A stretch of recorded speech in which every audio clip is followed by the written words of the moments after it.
चुनावी सरगर्मी ख़त्म हो चुकी है, चुनाव संपन्न हो चुके, रिज़ल्ट की घोषणा हो चुकी। अब कुछ सीटों पर उपचुनाव भी होने हैं।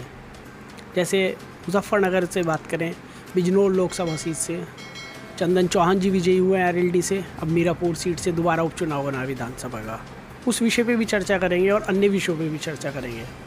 चर्चा करने के लिए हमारे साथ मौजूद हैं राजनीतिक परिवार से श्रीमती रमा नागर जी, जो कि आरएलडी की नेत्री हैं। काफ़ी समय पहले बीजेपी में थी, फिर बसपा में और अभी काफ़ी समय से आरएलडी में पूर्व चेयरमैन जिला पंचायत सभागार रह चुकी हैं। सीधी जानकारी लेंगे, साथ में मौजूद हैं।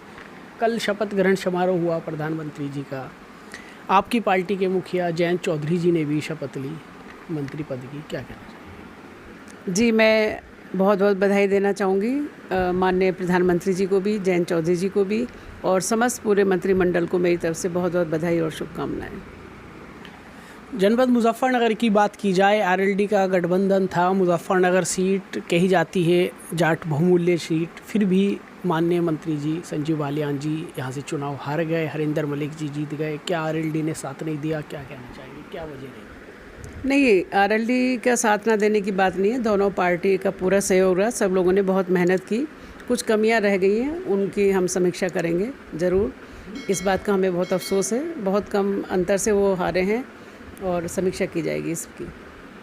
मीरापुर में उपचुनाव होने हैं क्योंकि आप ही की पार्टी के सांसद महोदय बिजनौर लोकसभा सीट से चुनाव जीते हैं। अब मीरापुर सीट खाली हो जाती है, उपचुनाव होना है। लगातार सोशल मीडिया पे देख रहे हैं, आप भी देख रहे होंगे, हम भी देख रहे हैं, उपचुनाव को लेकर दावेदारी आ रही है। आपका भी चेहरा कहीं ना कहीं वहाँ पर आ रहा है, क्या कहना चाहिए?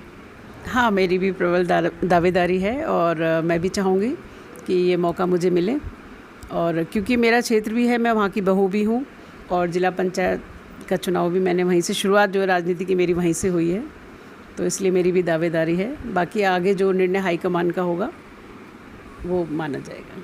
पार्टी की तरफ से मौका मिलता है आपको चुनाव लड़ने का, तो किन मुद्दों को लेकर आप वहाँ पर चुनाव लड़ेंगे? मुद्दे तो बहुत हैं। सबसे पहले तो किसानों का मुद्दा है हमारे लिए, हमारी मील का विस्तारीकरण का मुद्दा है, और क्षेत्र में विकास का भी ये भी मुद्दा है। काम पहले से काफ़ी हो भी रहे हैं, लेकिन उनको आगे बढ़ाने की ज़रूरत है, विकास को और काम को।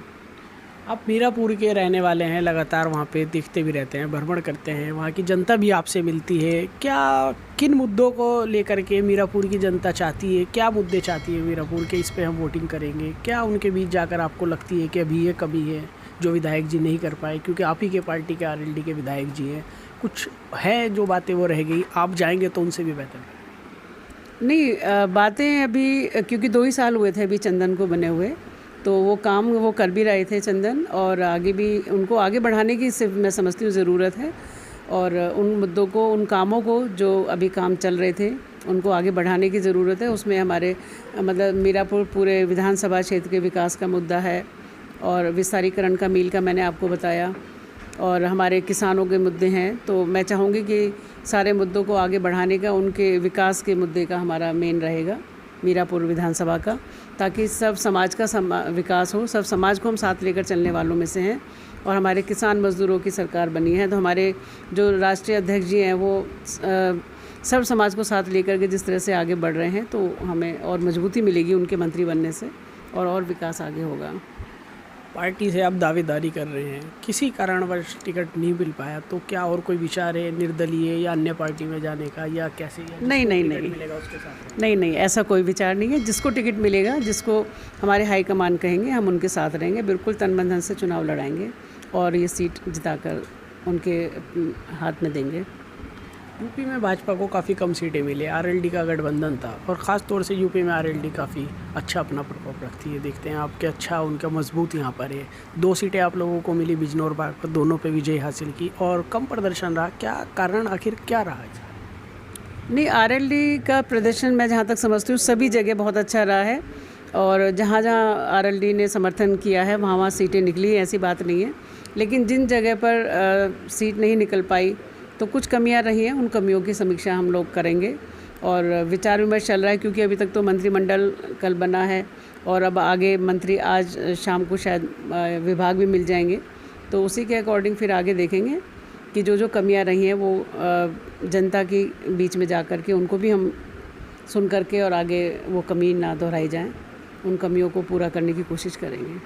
आप राजनीतिक परिवार से ताल्लुक़ रखते हैं। आप खुद भी ज़िला पंचायत सदस्य रह चुके, पूर्व चेयरमैन ज़िला पंचायत अध्यक्ष रह चुके, और चेयरमैन रह चुके। आपके पिताजी भी राजनीति में थे, राज्यसभा सांसद थे। क्या किसानों के मुद्दों को लेकर आरएलडी और भाजपा जैसे एक है, तो क्या अपेक्षा रखते हैं आप अपने लीडर जयंत चौधरी जी से कि वो साथ लग के किसानों की आवाज़ को बुलंद करने का कार्य करें?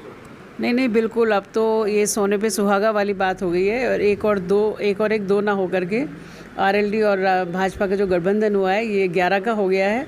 और देखिए, शुरुआत हमारे माननीय प्रधानमंत्री जी ने आज जब वो अपने ऑफिस में बैठे तो उन्होंने किसानों के उस पर ही शुरुआत की है। साइन जो किए हैं उन्होंने किसानों को निधि देने के लिए, उस पर ही साइन किए, तो शुरुआत उन्होंने बहुत अच्छी की है।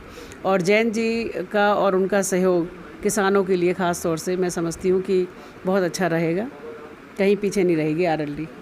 Thank you so much. आप हमारे साथ रमा नागर जी मौजूद थी। सीधा संदेश उन्होंने दिया है, साफ बात कही है कि मीरापुर सीट से अगर उनको दावेदारी कर रहे हैं, मौका देती है हाईकमान, तो पूरे तन मन धन से चुनाव लड़ेंगे। यदि नहीं मिलता, जिसको टिकट मिलता है उसके साथ लड़ेंगे। जनता के बीच अभी से वो जा रहे हैं, जनता के मुद्दों को बखूबी जान रहे हैं, उन मुद्दों पर कार्य करेंगे। और साफ ये भी बताया यूपी में कम सीटों का क्या कारण रहा। आरएलडी की बात की जाए तो माननीय जयंत चौधरी जी से उन्होंने अपेक्षा रखी है कि वो किसानों के लिए बहुत कार्य करेंगे। और आपको भी मौका मिला, विजयी प्राप्त हुई, तो आप भी किसानों के हित में और जो कार्य रह गए हैं उन्हें बखूबी निभाएंगे। जनपद मुजफ्फरनगर से विविध विचार डिजिटल से मैं आपके साथ मोहम्मद सुहेल।